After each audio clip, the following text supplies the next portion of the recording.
Hello and welcome everyone to this one short Scratch video. इस video में हम पूरा स्क्रैच को समझेंगे, उसका बेसिक जानेंगे और कुछ प्रोग्रामिंग भी करेंगे। तो सबसे पहले स्क्रैच को ओपन कर लेते हैं। तो ये स्क्रैच को मैंने ओपन कर लिया एंड मैं इसको मैक्सिमाइज़ कर लेता हूँ। तो पहले जान लेते हैं ये सब क्या है, ये स्ट्रक्चर क्या है। यहाँ पे आप देख सकते हो कोड लिखा हुआ है, इसमें बहुत सारे ब्लॉक्स है। इसका यूज़ करके हम प्रोग्रामिंग करेंगे। प्रोग्रामिंग कहाँ करेंगे? इस ब्लॉक को ड्रैग करेंगे यहाँ, ये हमारा प्रोग्रामिंग एरिया होगा पूरा। यहाँ पर हम लोग ब्लॉक्स को ड्रैग करेंगे और प्रोग्रामिंग करेंगे, और इस प्रोग्रामिंग का जो आउटपुट होगा वो आपको यहाँ पे शो करेगा जब आप ग्रीन फ्लैग को क्लिक करेंगे। और अगर मैं रेड बटन को क्लिक कर दूँ तो जितना प्रोग्रामिंग यहाँ पे हुआ है वो सारा स्टॉप हो जाएगा। फिर ये देखते हैं, ये जो है फुल स्क्रीन बटन है, इसको मैं क्लिक करूँगा तो फुल स्क्रीन हो जाएगा। और ये सारे इसके व्यू पोर्ट को चेंज करने के लिए देखिए कैसे मैं इसका व्यू पोर्ट चेंज कर सकता हूँ इस बटन से। ये आप देख सकते हो, ये जो कैट है, ये कैट, इसको स्प्राइट कहा जाता है और यहाँ पर इसका नेम लिखा हुआ है sprite1। तो इसके नेम को हम लोग एडिट भी कर सकते हैं, जैसे कि मैं लिख सकता हूँ कैट और फिर इंटर, तो इसका नेम अब कैट हो गया। यहाँ पर आप देख सकते हो, यहाँ पर आप इसका पोजीशन सेट कर सकते हो, एक्स में कितना होना चाहिए, वाई में कितना। तो मैं एक्स में 0 कर देता हूँ, वाई में 0 कर देता हूँ, तो ये सेंटर पर आ जाएगा। यहाँ से आप साइज़ कंट्रोल कर सकते हो, इसका साइज़ कितना होना चाहिए। मैं अगर 50 कर दूँ तो ये छोटा हो जाएगा, और अगर मैं 100 कर दूँ तो ये अपने नॉर्मल साइज, 10 कर दिया, 100 कर दूँ तो ये नॉर्मल साइज़ में आ जाएगा। पर इससे भी ज़्यादा हम इसको बढ़ा सकते हैं। अगर मैं 300 कर दूं तो ये बहुत ज़्यादा बड़ा हो जाएगा, तो इससे आप यहाँ साइज़ कंट्रोल कर सकते हैं। तो मैं इसको नॉर्मल कर देता हूँ। यहाँ से आप डायरेक्शन इसका देख सकते हो, जैसे कि अभी 90 डिग्री में है। अगर मैं इसका डायरेक्शन चेंज करना चाहूँ तो मैं इसका यूज़ करके डायरेक्शन चेंज कर सकता हूँ, या फिर मैं यहाँ डायरेक्ट भी लिख सकता हूँ कि 90 डिग्री, और ये 90 डिग्री में हो जाएगा। ये जो है शो बटन है, इसको क्लिक करने से ये शो करेगा। ये पहले से ही शो है, इसलिए क्लिक करने से कुछ नहीं हो रहा। अगर मैं इसको हाइड करना चाहूँ तो इस बटन को मैं क्लिक कर दूंगा, हाइड हो जाएगा। ओके, और यहाँ आप ये जो डिलीट बॉक्स देख रहे हो, इसको मैं क्लिक करूँगा तो जो स्प्राइट है वो डिलीट हो जाएगा, जैसे कि ये डिलीट हो गया अब। और ये अभी स्विच हो गया है स्टेज में, यानी बैकड्रॉप पे। तो मैं चाहता हूँ मुझको एक नया स्प्राइट चाहिए, तो इस पर क्लिक करूँगा अगर, तो यहाँ पे स्क्रैच 3 में जितना बिल्ट इन स्प्राइट्स है वो यहाँ पे शो कर जाएगा। तो अगेन मैं कैट ले लेता हूँ, या फिर लेट से मैं इसको ले लेता हूँ। तो यहाँ से आप लोग सेलेक्ट कर सकते हो कोई भी स्प्राइट, और यहाँ से आप सेलेक्ट कर सकते हो कोई भी बैकड्रॉप जो कि स्क्रैच का इनबिल्ट बैकड्रॉप है। तो यहाँ से मैं ये बेडरूम 3 ले लेता हूँ। तो आप देख सकते हो ये हो गया बैकड्रॉप, ये हमारा स्प्राइट। ओके, तो ये तो था बेसिक्स। यहाँ पे आप और क्या कर सकते हो, यहाँ पे पेंट का बटन क्लिक करोगे तो यहाँ पर एक नया स्प्राइट पेंट कर सकते हो। लेट से अगर मैं गोला बनाना चाहूँ तो यहाँ पे मैं गोला बना सकता हूँ, और मैं इसको यहाँ पे कर देता हूँ। और अगर आप खुद से एक बैकड्रॉप क्रिएट करना चाहते हो तो यहाँ से पेंट पर क्लिक कर सकते हो, और यहाँ से बैकड्रॉप भी क्रिएट किया जा सकता है। तो मैं नहीं करना चाहता, इसलिए मैं डिलीट कर देता हूँ, और इसको भी डिलीट कर देता हूँ क्योंकि मुझको ये बैकड्रॉप अच्छा लगा।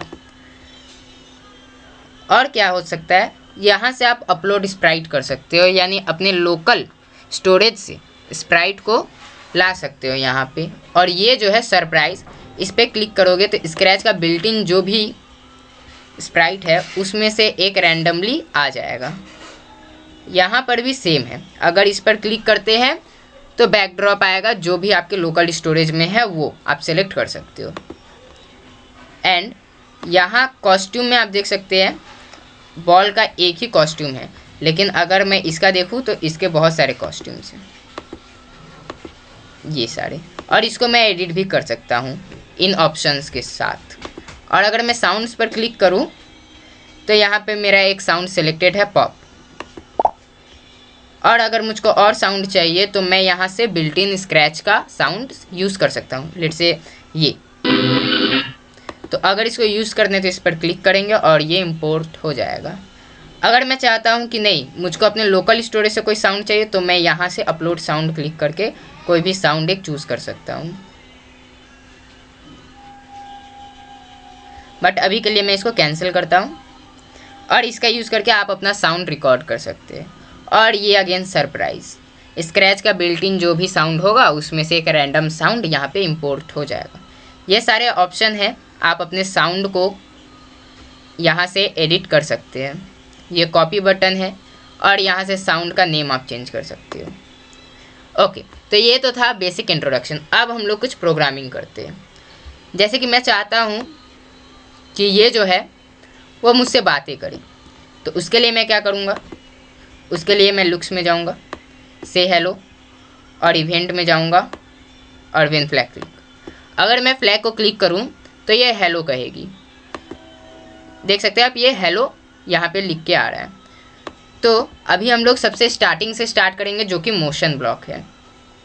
यहाँ पे आप देख सकते हो मूव 10 स्टेप्स, टर्न 15 डिग्रीज, और ये फिर turn, go to random position, ऐसा है। तो सबको अगर मैं चेक करना चाहूँ, मैं व्हेन फ्लैग क्लिक ले लेता हूँ ताकि जब भी मैं फ्लैग को क्लिक करूँ तो इसके अंदर जो भी ब्लॉक है वो रन कर जाए। और यहाँ से मैं लेता हूँ मूव 10 स्टेप्स। अब मैं अगर प्ले करूँ तो ये 10 स्टेप्स मूव करेगी, जैसा कि आप देख सकते हो।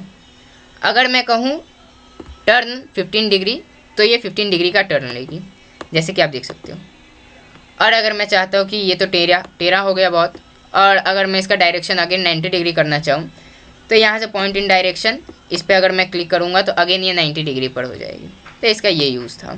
और अगेन टर्न ये राइट साइड में हो रही है और इसका यूज़ करेंगे तो लेफ़्ट साइड में टर्न होगा, जैसे कि आप देख लो। तो अगेन मैं इसको 90 डिग्री में कर देता हूँ। आप यहाँ से भी 90 डिग्री कर सकते हैं। गो टू रैंडम पोजीशन, इसका क्या यूज़ है, अगर मैं इसको देखूँ, ग्रीन फ्लैग क्लिक करूँ तो ये रैंडमली किसी भी पोजीशन में चली जा रही है। रैंडम मतलब होता है कि ये अपने से कोई पोजीशन डिसाइड करेगी और फिर उस पोजीशन में मूव कर जाएगी। तो आप देख सकते हो किसी भी पोजीशन में चली जा रही। तो यह है गो टू रैंडम पोजीशन का यूज़। अगर मैं यहाँ पे कोई पोजीशन स्पेसिफाई कर दूँ कि go to x0 and y0, तो ये पूरा सेंटर में चली जाएगी। तो ये देखिए आप, सेंटर में ये आ गई। अगर ये तो मैंने डायरेक्शन स्पेसिफाई कर दिया इसलिए, और गो टू रैंडम पोजीशन में कोई डायरेक्शन स्पेसिफाई नहीं है। और इसका यूज़ मैं देखूँ, glide 1 second to random position, तो ये 1 सेकेंड के लिए किसी भी रैंडम पोजीशन के पर जाएगी 1 सेकेंड में। अगर मैं यहाँ टाइमिंग बढ़ा दूँ तो ये थोड़ा और लेट से जाएगी। और यहाँ अगर मैं इसका यूज़ करूँ तो 1 सेकेंड में ये इस पोजीशन को जाएगी। अगर मैं इसको सेंटर कर दूँ 0 और y भी 0, तो ये सेंटर पर चली जाएगी ग्लाइड करते हुए। पॉइंट इन डायरेक्शन का यूज़ तो आपको पता चल ही गया होगा, पॉइंट टुवर्ड्स माउस पॉइंटर, ये है। और यहाँ पे एरो देख सकते हो, यहाँ पे और भी है। तो अगर मैं स्प्राइट 1 कर दूँ तो स्प्राइट 1 किसका नाम है, इसका, यानी ये। तो ये जो गर्ल है वो यहाँ पे आ जाएगी। अगर मैं ग्रीन फ्लैग क्लिक करूँ तो पॉइंट टुवर्ड्स स्प्राइट 1, तो ये पॉइंट्स है स्प्राइट 1 की ओर पॉइंट किए हुई है। अगर मैं गो टू करता तो वो स्प्राइट 1 के पास चली जाती। जैसे कि अगर मैं कहूँ गो टू स्प्राइट 1 तो स्प्राइट 1 के पास चली जाएगी। तो आप देख सकते हो गो टू स्प्राइट 1, तो स्प्राइट 1 के पास चली। अगेन मैं इसको यहाँ पे लाता हूँ और इन सबको क्लियर कर देता हूँ। यहाँ पे आप देख सकते हो x, चेंज x बाई 10, इसका अगर मैं यूज़ करूँ तो x एक्सिस में ये 10 मूव करेगी ऐसे। अगर मैं ग्रीन फ्लैग क्लिक करूँ तो आप देख सकते हो ये x एक्सिस में मूवमेंट कर रही है। लेकिन अगर मैं कहूँ सेट x2 और इसके बाद मैं एक पोजीशन डिफाइन कर दूँ, लेट्स से 50, तो x डायरेक्शन में ये 50 नंबर एक्सिस पर चली जाएगी। अगर मैं इसको क्लिक करूँ तो ये यहाँ पर आ गई। अगर मैं फिर क्लिक करूँ तो कुछ नहीं होगा क्योंकि ये ऑलरेडी 50 पर आ चुकी है x पोजीशन में। अब आगे कहाँ जाएगी। अगर मैं चेंज y बाई 10 करूँ तो ये ऊपर की ओर जाने लगेगी क्योंकि y पॉजिटिव ऊपर की ओर होता है। तो आप देख सकते हो ऊपर की ओर। और अगर मैं कहूँ सेट y टू 27 नहीं, लेट से मैं इसको कर देता हूँ 50, तो ये और ऊपर चली जाएगी। और ये है 50। और अगर मैं क्लिक करूँ तो कुछ नहीं होगा क्योंकि ऑलरेडी ये 50 पर सेट हो चुकी है। If on edge then bounce, इसका यूज़ क्या है, अगर ये एज से टकराती, एज मतलब किनारा, इससे टकराती है तो ये बाउंस कर जाएगी, यानी एज से टकराकर एज से ये साइड हट जाएगी ऐसा। अगर आप देखना चाहो तो इसको ऐसे देख सकते हो। अगर मैं ये यहाँ पे लगा दूँ फॉरएवर, ये एक ऐसा लूप है जो कभी एंड नहीं होता, ये फॉरएवर चलता रहता है। और यहाँ पे मैं कर दूँ मूव 10 स्टेप्स, और मैं इसको रन कर दूँ तो आप देखो यहाँ पर जाकर ये फिर अगेन बाउंस करके वहाँ से रिटर्न आ जा रही है। लेकिन मैं देख रहा हूँ कि ये तो उल्टा हो जा रही है बार बार, तो इसके लिए मैं क्या कर सकता हूँ, मैं यहाँ पे इसका यूज़ कर सकता हूँ, set rotation style to left right. अब नहीं होगा ऐसे, तो आप देख सकते हो अब ये स्मूथली वर्क कर रहा है। मैं फुल स्क्रीन कर देता हूँ तो देखिए ये बहुत ज़्यादा फास्ट है। तो इसको मैं स्लो कैसे कर सकता हूँ, मूव 10 स्टेप्स को 5 कर देता हूँ तो थोड़ा स्लो हो जाएगा। आप अगर और कम करोगे तो और स्लो हो जाएगा। तो मैं इसको स्टॉप कर देता हूँ। और ये था इंट्रोडक्शन मोशन ब्लॉक का। लुक्स ब्लॉक में क्या है, लुक्स ब्लॉक में से हेलो फॉर 2 सेकेंड्स, इसका मैंने यूज़ आपको बता दिया था कि अगर मैं इसको लूँ और ग्रीन फ्लैग क्लिक करूँ तो ये हेलो कहेगी। इसको मैं सेंटर में रखता हूँ, और अगर मैं इसका यूज़ करूँ तो हर बार के लिए हेलो बोलेगी, यानी जब तक नेक्स्ट ब्लॉक ना आ जाए तब तक के लिए हेलो बोलेगी। अगर मैं ऐसा करूं कि इसको यहाँ पे रख दूं और यहाँ पे मैं हेलो लिट से मैं यहाँ कर देता हूँ आई एम, और इसका नेम है ABBY, तो ABBY मैं अगर लिख दूं तो आप देखना क्या होगा। इसको हेलो बोलना चाहिए, फिर आई एम ABBY बोलना चाहिए, लेकिन देखिए ऐसा नहीं होगा, सीधे ABBY। फिर मैं स्टॉप कर देता हूँ, अब प्ले करता हूँ, देखिए हेलो बोल रही है कि नहीं, आई एम ABBY। हेलो इसने क्यों नहीं कहा, तो इसका रीज़न ये है कि इसने हेलो कहा पर आप देख नहीं पाए, क्योंकि ये जो प्रोग्रामिंग लैंग्वेज होते हैं वो बहुत फास्ट होते हैं। उसने वो डिस्प्ले किया पर आप उतना स्पीड में देख नहीं पाए। तो ये है इसका यूज़ कि जब तक नेक्स्ट ब्लॉक ना आ जाए तब तक ये वर्क करते रहेगा। सेम थिंक में भी वैसा ही कंडीशन है। थिंक अगर मैं कहूँ तो ये ऐसे सोचती है, और यहाँ पे स्विच कॉस्ट्यूम टू ABBYD, अगर मैं इसको प्ले करूँ तो ये ऐसा हो गया। अगर मैं इसका कॉस्ट्यूम चेंज करूँ A पर कर दूँ, और आप इसको ध्यान से देखना तो ये ऐसे हो गया। यानी ये क्या है, कॉस्ट्यूम्स है। कॉस्ट्यूम्स पर आप क्लिक करो तो यहाँ पर आपको 4 कॉस्ट्यूम दिखाई देगा, और यहाँ पे अगर क्लिक करो तो 4 दिखाई दे रहा है। तो अगर मैं C कर दूँ तो C में स्विच हो जाएगी। जैसे C कॉस्ट्यूम इसका ये है तो स्विच कॉस्ट्यूम टू इसका ये यूज़ है। अगर नेक्स्ट कॉस्ट्यूम में करूँ तो कॉस्ट्यूम स्विच होते रहेगा लाइन वाइज, देखिए ये फिर ये फिर ये फिर ये, तो ये स्विच होते ही रहेगा।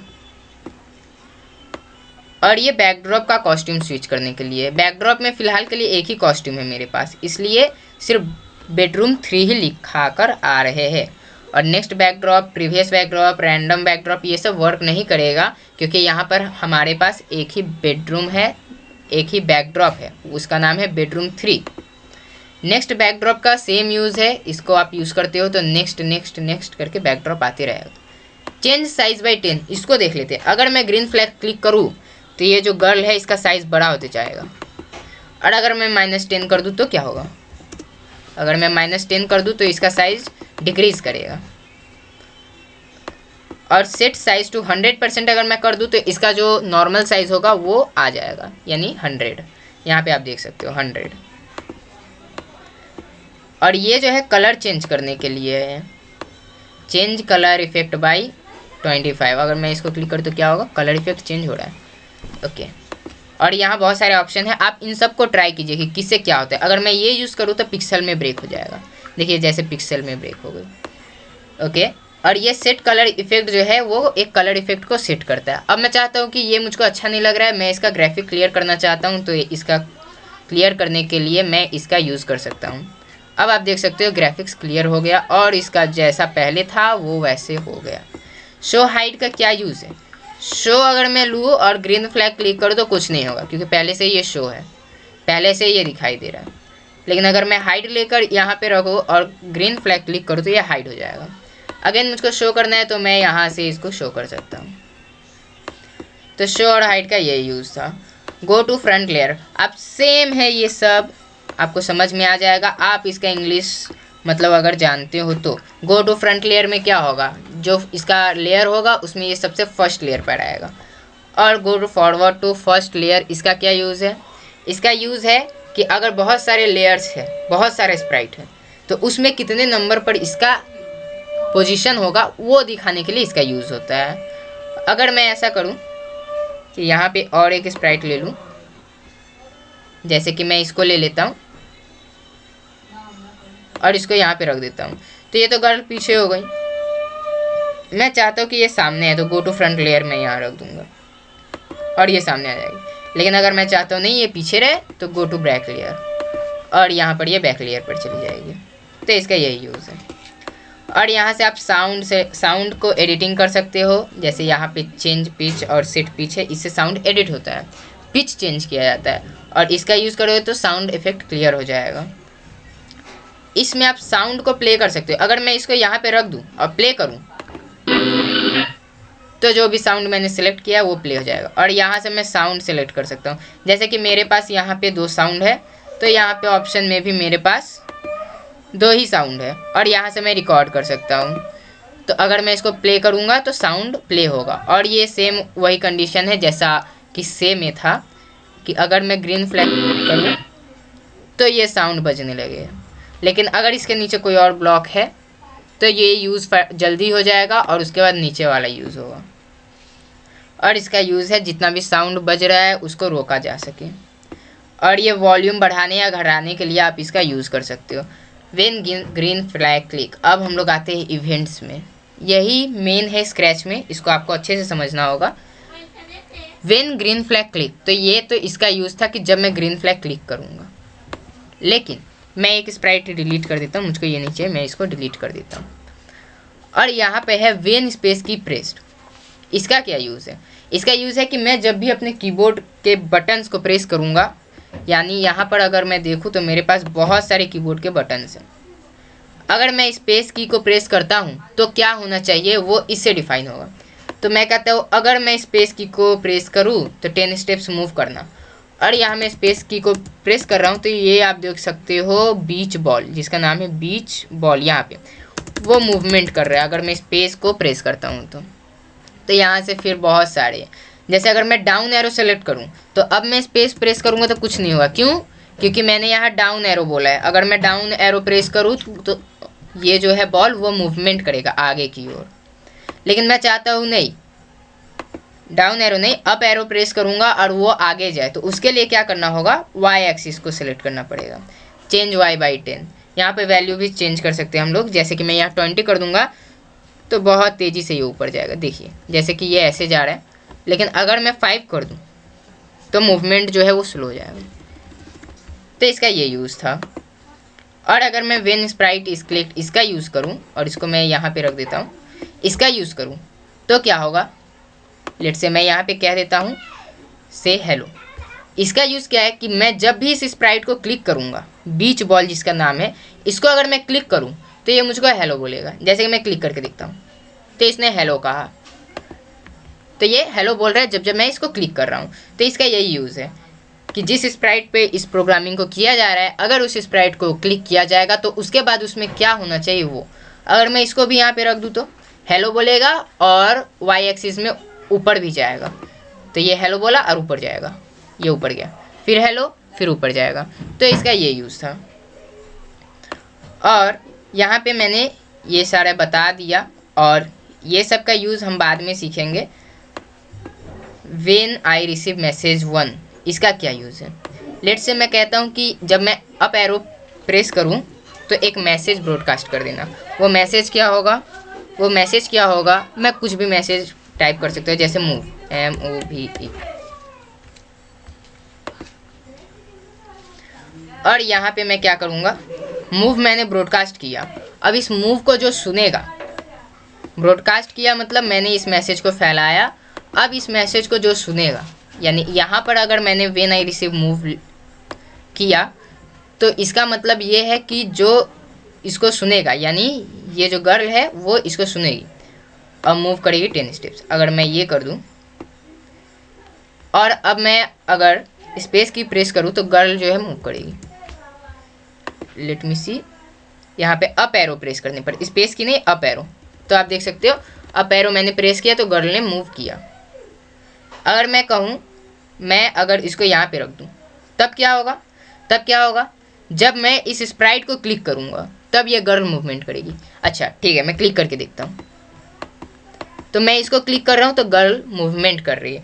तो इसका यूज़ आप समझ गए होंगे।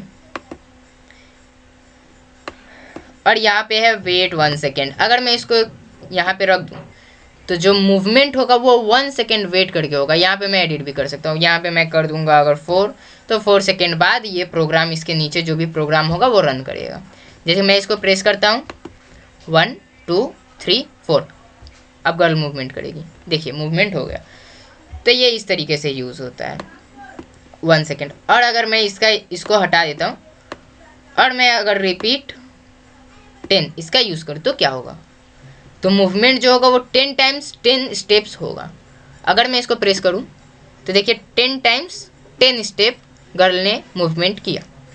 और क्या होगा अगर मैं फॉरएवर लगा दूँ तो, क्या होगा अगर मैं फॉरएवर लगा दूँ तो, मैं इसको यहाँ पे रख देता हूँ। अब देखना ये मूवमेंट जो है वो रुकेगा नहीं, मैं प्रेस किया और ये चलते जा रही है, लेकिन वहाँ पर जाकर अटक गई। मैं चाहता हूँ अगर ना अटके तो मैं क्या करूँ, इसके लिए मैं यहाँ कर दूंगा if on edge then bounce.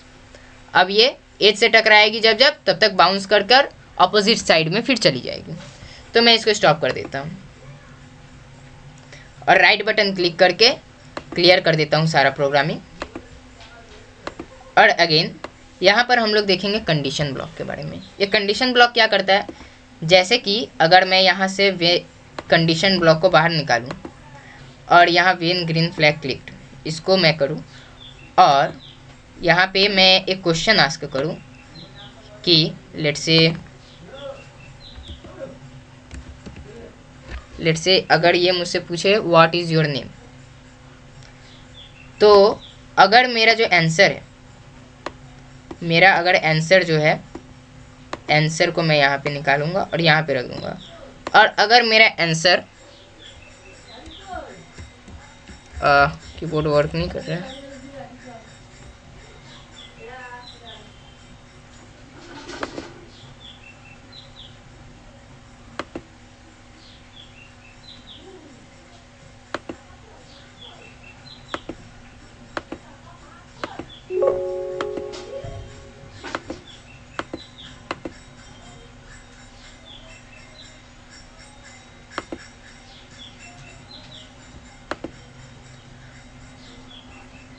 मैं यहाँ पर अगर कहूँ व्हाट इज़ योर नेम, यहाँ पे मैं क्वेश्चन आस्क कर सकता हूँ। यहाँ पे मैं अगर क्वेश्चन दे दूँ कि what is the value of 2 + 2, okay. और यहाँ पे मैं कंडीशन डाल देता हूँ कि अगर आंसर 4 हो तो कहना, तो क्या कहेगी, गुड, GOOD। और अगर मैं इसको प्ले करूं और ये मुझसे आस्क कर रही है कि what is the value of 2 + 2, अगर मैं यहाँ 4 इंटर करता हूँ तो इसने कहा गुड। पर क्या होगा अगर मैं फ्लैग को क्लिक करूँ और 2 + 2 का आंसर अगर मैं 5 दे दूँ तो इसको बोलना चाहिए रॉन्ग, लेकिन प्रोग्राम आगे रन ही नहीं किया। क्यों, क्योंकि मैंने यहाँ सिर्फ स्पेसिफाई किया था कि अगर आंसर 4 हो तो गुड कहना, लेकिन अगर कुछ और आंसर हो तो क्या रिप्लाई होगा वो तो मैंने कहा ही नहीं। तो इसके लिए हम लोग यूज़ करेंगे इफ़ देन एल्स का। मैं सेम इसको यहाँ पे पुट कर देता हूँ और इसको यहाँ पे, और इसी को कॉपी करके यहाँ पे रख देता हूँ और यहाँ पे मैं लिख देता हूँ WRONG, रॉन्ग। अब इसको मैं यहाँ पे रख देता हूँ। अब मैं प्ले करूँ तो ये इसने मुझसे पूछा 2 + 2, अगर मैं 4 कर दूँ तो गुड, और अगेन मैं प्ले करता हूँ और 2 + 2 का आंसर 2 अगर मैं दूँ तो रॉन्ग। तो इसका आप यूज़ समझ गए कि अगर जो कंडीशन है वो अगर ट्रू होता है तो यहाँ जो ब्लॉक होगा वो वर्क करेगा, लेकिन अगर कंडीशन फॉल्स होता है तो क्या होगा, तो एल्स में ये प्रोग्राम रन करेगा। ओके, यहाँ पे और स्टॉप ऑल का क्या यूज़ है वो मैं बता देता हूँ। स्टॉप ऑल का क्या यूज़ है, अगर मैं इसको यहाँ पे रख दूँ तो ये सब होने के बाद प्रोग्राम रुक जाएगा, वो तो वैसे भी रुक जाएगा, लेकिन अगर कभी मुझे प्रोग्राम को बीच में रोकना पड़े तो मैं यहाँ से स्टॉप ऑल का यूज़ कर सकता हूँ। तो इसका ये यूज़ था। और यहाँ पे हम लोग ओवर करते हैं कंट्रोल को, और यहाँ से हम लोग सेंसिंग ऑपरेटर्स ये वाला देखते हैं। सेंसिंग में क्या है, if touching the mouse pointer, इसको मैं बाहर निकालता हूँ और इसमें डाल देता हूँ कंडीशन ब्लॉक में, और मैं यहाँ पे करता हूँ क्या, वेन फ्लैग क्लिक, और उसके बाद एक लूप ले लेता हूँ फॉरएवर का। और यहाँ पे क्या होगा, when touching if touching mouse pointer, अगर माउस पॉइंटर मतलब क्या होता है, ये जो आप माउस कर्सर देख सकते हो ब्लैक कलर में जो मूव कर रहा है, ये है माउस पॉइंटर। अगर इस माउस पॉइंटर को कोई टच करता है तो क्या होगा, वो हम लोग यहाँ पे लिखेंगे। अगर मैं यहाँ पे ये डाल दूँ तो क्या होगा, अगर माउस, अच्छा इसको मैं हटाकर गो टू रैंडम पोजीशन कर देता हूँ। अब क्या होगा, अगर कोई माउस पॉइंटर को टच करता है तो वो रैंडम पोजीशन में चला जाएगा। जैसे कि मैं प्ले करता हूँ और ये प्रोग्रामिंग किया मैंने ABBY में, तो यहाँ पे अगर मैं ले जाऊँ माउस पॉइंटर तो ये मूवमेंट कर रहा है, हट जा रहा है, रैंडमली कहीं भी हट जा रहा है। मैं अगर माउस पॉइंटर ले जाऊँ तो देखिए ये कहाँ कहाँ चली जा रही है, रैंडमली कहीं भी चली जा रही है। माउस पॉइंटर अगर मैं इस पर ले जाऊँ तो आप देख सकते हो। और यहाँ पे क्या है, और क्या है, स्प्राइट 1, अगर ये स्प्राइट 1 को टच करेगी तो रैंडम पोजीशन में चली जाएगी। जैसे कि मैं स्प्राइट 1 कौन सा है, ये है स्प्राइट 1, ये है। अगर मैं इसको यहाँ पे रख दूँ तो ये देखिए इसने मूवमेंट किया। क्यों किया, क्योंकि इसने यहाँ पर मैंने कंडीशन दिया था कि अगर स्प्राइट 1 को टच होता है तो ये मूवमेंट कर जाएगी रैंडम पोजीशन में, इसलिए ऐसा हुआ। और अगर मैं इसका यूज़ करूँ इफ टचिंग कलर, तो यहाँ से कलर के लिए होगा, अगर ये जो है वो किसी कलर को, कोई स्पेसिफिक कलर को अगर टच करती है तो रैंडम पोजीशन में चली जाएगी, या फिर यहाँ पे जो भी ब्लॉक होगा, जो भी प्रोग्रामिंग होगा उसके अकॉर्डिंग ये वर्क होगा। और यहाँ पे सेंसिंग में आपको और कुछ जानने की ज़रूरत नहीं है, मैं ये बता देता हूँ अगेन ये वाला।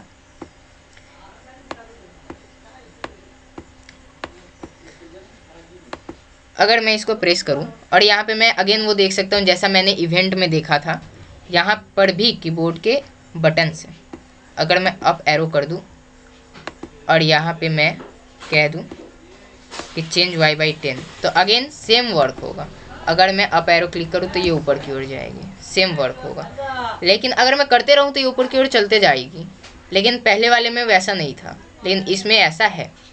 तो आप इसका यूज़ समझ गए कि इसका यूज़ क्या है और इन दोनों में डिफरेंस क्या है। अगर मैं प्रेस करे रहूँ तो ये ऊपर चलती चली जाएगी। तो यहाँ तक हमने सेंसिंग के बारे में देख लिया। ऑपरेटर्स क्या, ऑपरेटर्स मैथमेटिक टूल है। यहाँ पर आप मैथ्स कर सकते हो, किसी चीज़ को ऐड या सब्सट्रैक्ट, मल्टीप्लाई, डिवाइड, ये सब आप कर सकते हो। तो ऑपरेटर्स का ये यूज़ है। अब हम लोग क्या करेंगे, हम लोग एक सिंपल ऑड इवन डिटेक्टर बनाएंगे। तो उसके लिए मैं, जो मुझको काम नहीं है जैसे स्प्राइट का, उसको मैं रिमूव कर देता हूँ।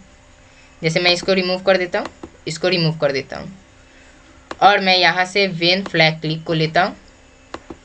और यहाँ पे क्या करूँगा मैं, यहाँ पे मैं एक क्वेश्चन आस्क करूँगा। क्या क्वेश्चन क्या होगा, पुट एनी नंबर। ओके, ये मुझसे कहेगी कि पुट एनी नंबर, कोई भी नंबर पुट करो, ठीक। और मैं यहाँ पे कंडीशन दे देता हूँ इफ़ देन एल्स का। अगर मेरा जो आंसर है उसका मॉड लेने के बाद, आंसर का मॉड करने के बाद, मॉड मतलब क्या होता है, मॉड मतलब होता है रिमाइंडर। अगर मैं 2 से डिवाइड करूँ और रिमाइंडर जो है वो 0 हो तो क्या होगा, ये कहेगी number is even, the number is even.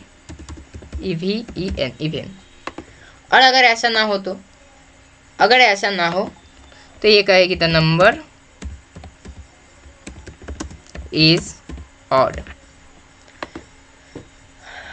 Let's say इसको प्ले करके देखते क्या होता है। ये मुझसे पूछ रहे पुट एनी नंबर, तो मैं फर्स्टली कोई इवन नंबर मैं पुट कर देता हूँ, जैसे कि 55 नहीं 55 नहीं 50 इवन नंबर है।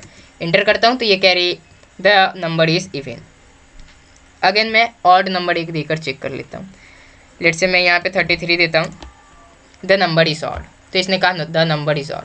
लेकिन मैं चाहता हूँ कि मैंने जो नंबर यहाँ पे इनपुट किया वो नंबर भी मुझे शो करे। तो उसके लिए मैं क्या करूँगा, मैं यहाँ पे जॉइन ऑप्शन का यूज़ करूँगा। मैं इसको कॉपी कर लूँगा, Ctrl+C, और यहाँ पे इसको पेस्ट कर दूँगा और इसको इसके बदले यहाँ पे रख दूँगा।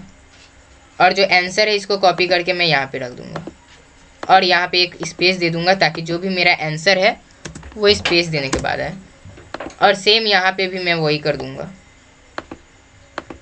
और ये जो टेक्स्ट है इसको कॉपी करके मैं यहाँ पे पेस्ट कर दूंगा और इसको यहाँ पे रख दूंगा। अब देखते क्या होता है। यहाँ पे मैं स्पेस दे देता हूँ। अब देखते क्या होता है। मैंने ग्रीन फ्लैग प्ले किया। अब इसने कहा पुट एनी नंबर, तो यहाँ पे मैं एक नंबर पुट करता हूँ जैसे 55, और इसने कहा द नंबर इज ऑड, और नंबर क्या है 55। अब मैं अगर 44 कह दूँ तो द नंबर इज इवन, और नंबर क्या 44। तो इसका ये यूज़ था।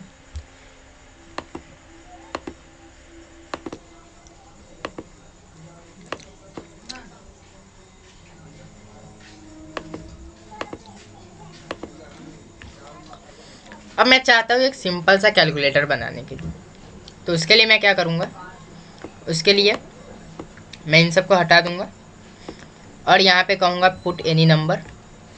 अब जो नंबर पुट होगा उसका मुझको एडिशन निकालना है, तो मैं क्या करूँगा, इसका यूज़ करूँगा एडिशन का। फर्स्टली मैं एक आंसर लूँगा और अगेन मैं यहाँ पे आस्क, यहाँ पे मैं करूँगा इसी को कॉपी करके यहाँ पेस्ट कर देता हूँ भी, कंट्रोल भी, और यहाँ पे मैं करता हूँ put any number again AGAIN। Okay, अब मैं क्या करूँगा, यूज़र ने जो 2 नंबर पुट किया उसका एडिशन करना चाहता हूँ, तो उसके लिए मैं क्या करूँगा, उसके लिए मैं यहाँ प्लस ब्लॉक को लूँगा और यहाँ से लुक्स में जाऊँगा और से इसको लूँगा और इसको इसके अंदर डालूँगा, और जो आंसर होगा उसको प्लस कर दूँगा। अब मैं अगर प्ले करूँ तो देखना इसमें एक मिस्टेक होगा, एक सिली मिस्टेक होगा। मैं यहाँ पर अगर 5 और 5 इंटर करता हूँ तो 10, यानी 5 + 5 तो 10 ही होता है। अगेन मैं देखता हूँ, मैं अगर 10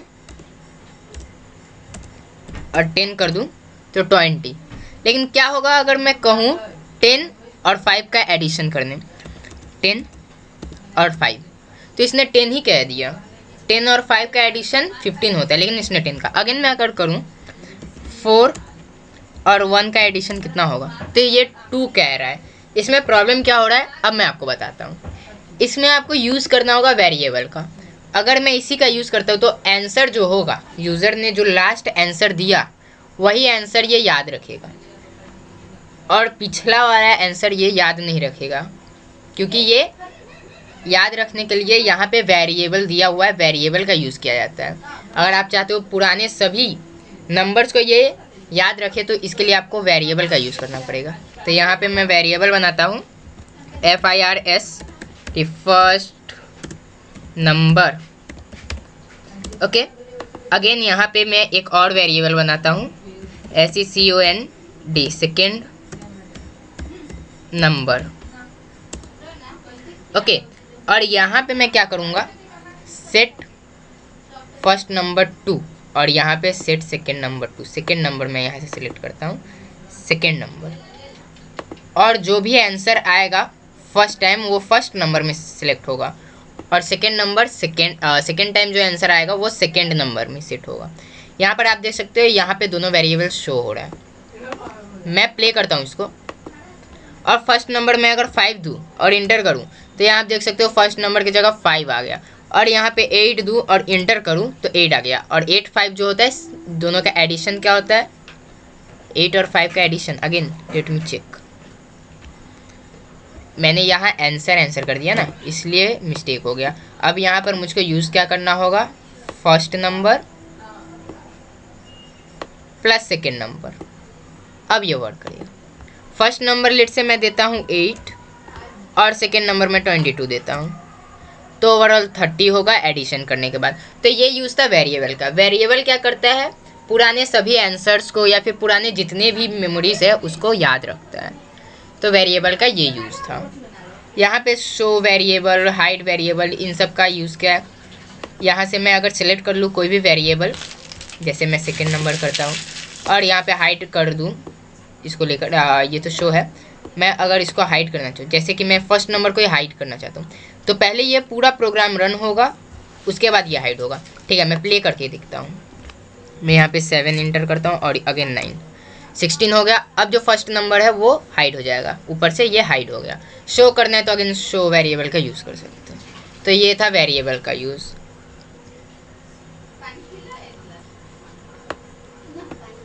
अब हम लोग क्या करेंगे, अब हम लोग देखेंगे कि कैसे हम इसके मूवमेंट को कंट्रोल कर सकते हैं।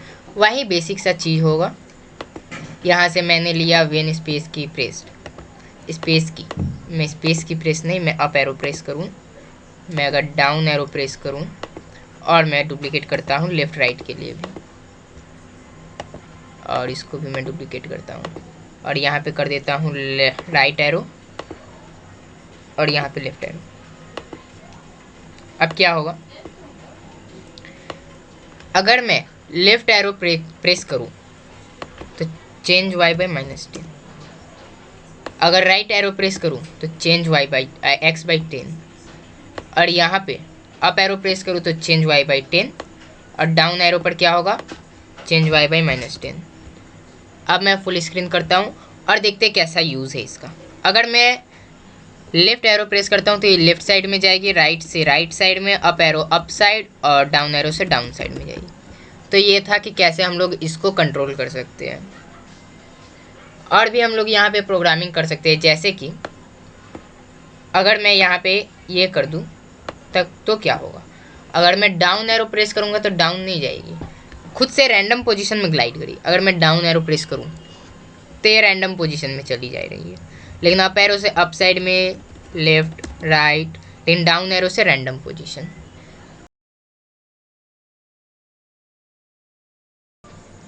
अगेन अब मैं अभी चाहता हूँ कि हम लोग क्रिएट करें एक रैंडमली शेप, कोई भी एक शेप मैं अगर क्रिएट करना चाहता हूँ, लाइक सर्कल, स्क्वायर, रेक्टेंगल, तो वो हम लोग कैसे करेंगे। तो उसके लिए मैं क्या करूँगा, मुझको अब इसकी ज़रूरत नहीं, मैं इसको हटा देता हूँ और बैकड्रॉप में जाकर मैं इसको हटा देता हूँ। मैं एक ब्लैंक बैकड्रॉप लेता हूँ और इसको मैं हटा देता हूँ, और यहाँ से मैं कोई भी एक स्प्राइट चूज़ कर लेता हूँ। लाइक मैं क्या चूज़ कर सकता हूँ, यहाँ पे लेट से मैं कैट ही सर्च कर लेता हूँ, CAT, और ये हम अपने कैट को यहाँ पे क्लिक करके ले लेते हैं और मैं इसको हटा देता हूँ।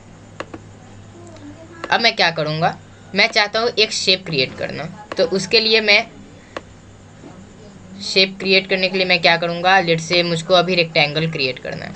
रेक्टेंगल मैं कैसे क्रिएट करूँगा, रेक्टेंगल क्या होता है, रेक्टेंगल के लिए ये कैट आगे जाएगा, देन नीचे, अगेन पीछे और फिर ऊपर, तो रेक्टेंगल क्रिएट हो जाएगा। इसके लिए क्या कर सकते हैं हम लोग, मैं यहाँ पे मूव 10 स्टेप्स नहीं, मैं यहाँ पे लेट से 150 कर देता हूँ, ताकि जो रेक्टेंगल होगा वो बड़ा बनेगा। और टर्न कितना डिग्री, रेक्टेंगल में कितना डिग्री का एंगल होता है, ऑब्वियसली 90 डिग्री का होता है। अब मैं अगर क्लिक करूँ इसको तो ये देखो एक बार ये गया 90 डिग्री टर्न हो गया, ठीक।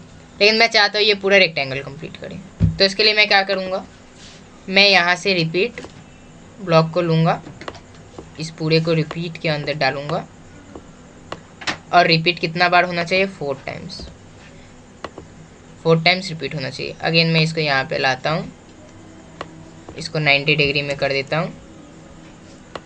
अब मैं प्ले करता हूँ तो इसने रेक्टेंगल कंप्लीट तो किया पर कुछ दिखा नहीं, कुछ दिखा नहीं। उसके लिए मैं क्या करूँगा, उसके लिए मैं पेन का यूज़ करूँगा और यहाँ पे मैं पेन डाउन को यहाँ से लेकर यहाँ पे रख दूँगा। अब क्या होगा, अब देखो क्या आता है, रेक्टेंगल बन गया। आप देख सकते हो रेक्टेंगल बन गया, ये रहा रेक्टेंगल। और अगर मैं दूसरा कोई शेप क्रिएट करना चाहूँ तो यहाँ पे सिर्फ एंगल अगर मैं चेंज करूँगा तो मेरा शेप क्रिएट होते चला जाएगा। अगर मैं यहाँ पे 120 कर दूँ तो क्या होगा, 120 कर दूँ तो क्या होगा, पहले मैं इसको इरेज कर देता हूँ, ये हो गया इरेज। अब मैं प्ले करता हूँ तो इसने ट्रायंगल क्रिएट कर दिया।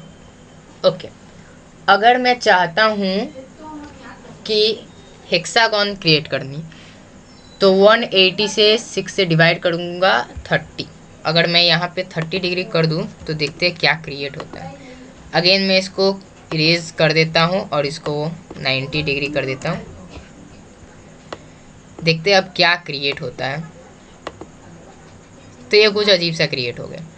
मैं क्या करूँगा, यहाँ से स्टेप्स जो है बहुत ज़्यादा हो गया, मैं इसको 50 कर देता हूँ और जो रिपीट टाइम्स है उसको मैं लेट्स से 10 टाइम्स कर देता हूँ।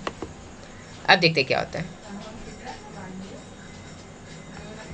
हेक्सागोन के लिए 60 डिग्री, अगर मैं इसको 60 डिग्री कर दूँ तब हेक्सागोन क्रिएट हो जाएगा।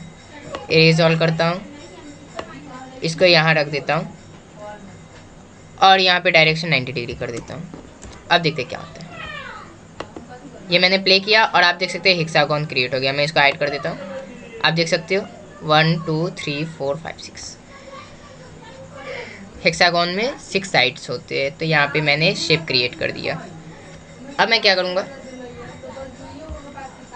अब और कोई अगर शेप मैं क्रिएट करना चाहता हूँ, देखता हूँ अगर मैं 30 लिख दूँ तो क्या शेप क्रिएट होगा। तो क्या शेप क्रिएट होगा, मैं इसको इरेज करता हूँ, इसको शो कर देता हूँ, इसको 90 डिग्री के एंगल पर कर देता हूँ, लेट्स से 90 डिग्री। अब क्या होगा, मैं इसको जो है इंक्रीज करके 100 कर देता हूँ और अब देखते हैं क्या क्रिएट हो रहा है। तो ये क्रिएट करते जा रहा है, घूमते जा रहा है, तो इसने ये क्रिएट कर दिया। तो आप रैंडमली कुछ भी वैल्यू पुट कर दीजिए और कुछ ना कुछ तो क्रिएट हो ही जाएगा। अगर मैं इसको 100 कर दूँ, अगेन मैं बार बार इसको नहीं करना चाहता वैसे कि बार बार वहाँ पे मैं 90 डिग्री करते रहूँ, तो इसलिए मैं इसको यहाँ पे कर देता हूँ और अगेन मैं यहाँ से इरेज ऑल का ब्लॉक यहाँ पे रख देता हूँ। ओके, अब मैं अगर इसको क्रिएट करूँ तो देखो आप कुछ और ही क्रिएट हो गया अलग सा। अगेन मैं इसको यहाँ पे रख देता हूँ, प्ले करता हूँ, तो ये कुछ कुछ क्रिएट हो जा रहा है। तो ऐसे करके आप कोई भी एंगल शेप डालोगे तो कुछ ना कुछ तो क्रिएट हो ही जाएगा। Okay, so that's it for today और मिलते हैं नेक्स्ट वीडियो में। Thank you.